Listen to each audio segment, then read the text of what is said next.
Olá, gente, tudo bem? Como vocês estão? Então, nós vamos para a nossa segunda aula deste curso maravilhoso. Nesta aula, nós vamos falar daquele mais frio, gélido Maquiavel, tá bom? Gente, Maquiavel, prestem bastante atenção nisso. É o autor que mais cai no Enem, tá? Então, só isso, tá bom? Então, você nem precisa prestar atenção, pode pular essa aula.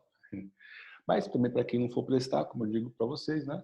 Estudem, porque ele é super importante, super relevante, principalmente para a gente pensar, então, a política contemporânea, né?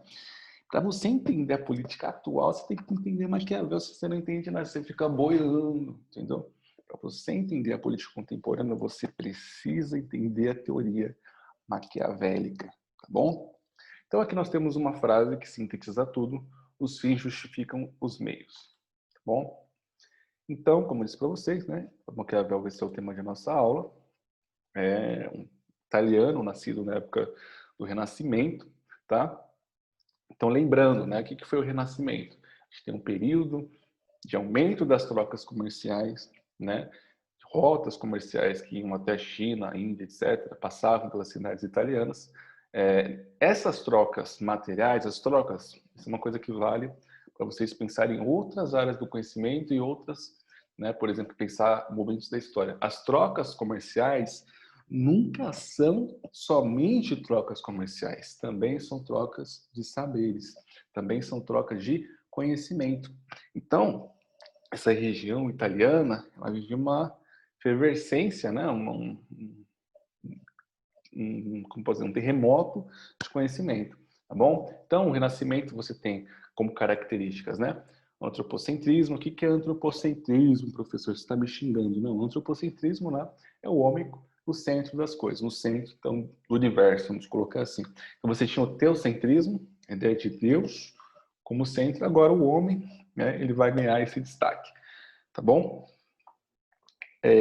O pensamento maquiavélico, gente, que está solidificado na sua obra magna, que é o Príncipe, basicamente ele versa sobre a manutenção, né, do poder. Então, como um príncipe, um rei, um presidente, um governador, um prefeito, etc., pode se manter no poder. Por isso que a obra, né, lida e relida por políticos de diferentes épocas, é atualizadíssima, tá? Inclusive nos períodos de hoje, serve para você entender, né, a forma de funcionamento da política. Então, a política é o quê? Manutenção do poder. Como você se mantém lá, entende?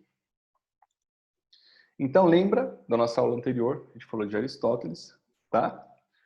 Tinha a ideia o quê? De eudaimonia. Ah, professor, eu não assisti a aula anterior de Aristóteles. Você vai ter que assistir para entender esse conceito, tá? Então, essa ideia de eudaimonia, ética política, conjuntamente, ele faz uma separação.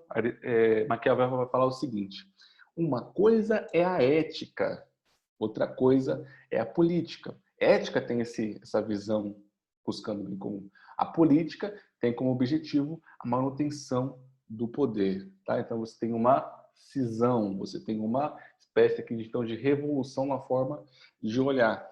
Então, os antigos gregos, né, quando a gente pensa também os medievais, você tinha essa ideia de política junto com ética. Maquiavel, ele rompe, essa é a grande contribuição. Gente, muitas pessoas elas se surpreendem com o que os políticos fazem. Tem uma série chamada House of Cards, né, que mostra isso, né? Tipo, olha, gente, o que eles fazem para se manter no poder. Isso é política, tá bom? Então, o que a gente pode entender, né? São os principais conceitos de Maquiavel é virtude e fortuna, tá? Gente, virtude, né? Então é a capacidade do príncipe, desse indivíduo, de se adequar e tirar proveito das condições, certo? Fortuna são as condições. Gente, fortuna não está sob o controle do príncipe, tá bom? Fortuna está fora do controle do príncipe, é o que ele não controla. Está ligado à deusa romana, né? Aquele lá de roda da fortuna, e você não controla. Ela pode tanto, né, sorrir para você e te ajudar, como ela pode te ferrar. Mas o que acontece? A virtude, o príncipe, então, né, vamos colocar ele virtuoso, ele sabe se adequar às diferentes situações e tirar proveito dela. Um príncipe que não tem a virtude, então ele não vai saber se adequar, né? Então vamos pegar um exemplo aí no Brasil, é Getúlio Vargas, é um exemplo que eu sempre dou. Tem outros presidentes também, obviamente, Mas Getúlio Vargas é aquele presidente, né, que é um exemplo clássico, né? Então ele tira proveito. Então você tem a Revolução ali de 30, então ele ali se aproxima ali dos militares, etc. Tem aquelas, se você pegar as vestimentas dele, então transmite isso, né? Depois você vai ter ali o período constitucional, né? Também ele vai mudar as suas roupas, né? Você vai ter o Estado Novo, você vai ter, né, depois ele cai, ele volta na parte democrática, ele já vai mudando o seu discurso, então ele é aquela esponja, ele vai absorvendo as demandas, né, as necessidades de cada situação, fortuna, tá? Vai se adequando e vai se mantendo no poder, tá bom? Como eu disse para vocês, nós temos então a série House of Cards, que exemplifica bem essa relação, tá bom? Então, o cara faz tudo para ficar no poder. Tudo, né? Ele alcança a presidência dos Estados Unidos. House of Cards, essa versão, né, americana, mas tem a britânica também, que é muito boa, tá bom? Então, vamos lá para os nossos exercícios comentados, tá bom, gente? Para Maquiavel, quando um homem decide dizer a verdade, pondo em risco a sua própria integridade física, tal resolução diz respeito apenas à sua pessoa.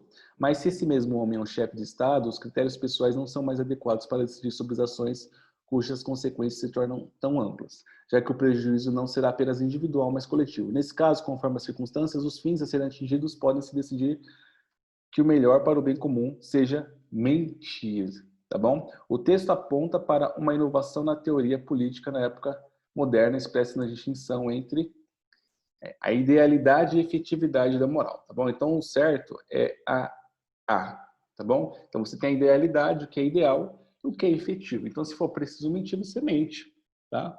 Se é o melhor a ser feito, tá bom? Então, os fins justificam os meios, como a gente colocou lá no comecinho da aula. Então, a gente tem os príncipes, eles precisam parecer ser. Qual é uma outra coisa de Maquiavel? Você não precisa necessariamente ser. Você pode parecer ser. Parecer ser bom, parecer ser religioso, parecer ser caridoso, parecer gostar das crianças mais pobres, né? Você chega na época de eleitoral, né? Bem engraçado, aí chegam os prefeitos de várias cidades, aí eles abraçam os velhinhos, aí ele pega, vai e abraça as crianças, beija a criança, aí tira foto, etc. Aí você fala assim, nossa, ele gosta de criança? Você não sabe. Pode ser que ele não goste de criança, né? Pode ser que ele não goste de pessoas mais pobres, né? Pode ser que ele tenha aversão até, mas ele precisa vender essa imagem de que gosta, né? E o que importa do ponto de vista da manutenção do poder é parecer ser. Então ele é a imagem que ele vende, tá bom? Ah, fulano de tal é super religioso, né? Defende Deus, família, etc. Será? Ou fulano de tal defende tal coisa, Estado, não sei, outras ideias. Será? Talvez ele nem tenha tanto interesse, mas ele precisa, né, convencer ali, chegar a um certo eleitor, então ele precisa vender uma ideia, tá bom? Tá, então vamos olhar para a nossa próxima questão, lembrando que é o autor que mais cai, tá? Nasce daqui uma questão: se vale mais ser amado que temido ou temido que amado? Responde-se que ambas as coisas seriam de desejar, mas porque é difícil juntá-las, é muito mais seguro ser temido que amado quando haja de faltar uma das duas. Porque dos homens se pode dizer de uma maneira geral que são ingratos, volúveis, simuladores, covardes e ávidos de lucro. Enquanto lhes fazem bem, são inteiramente teus, oferecem teu sangue, os bens, a vida e os filhos. Quando, como acima disse, o perigo está longe, mas quando ele chega, revoltam-se.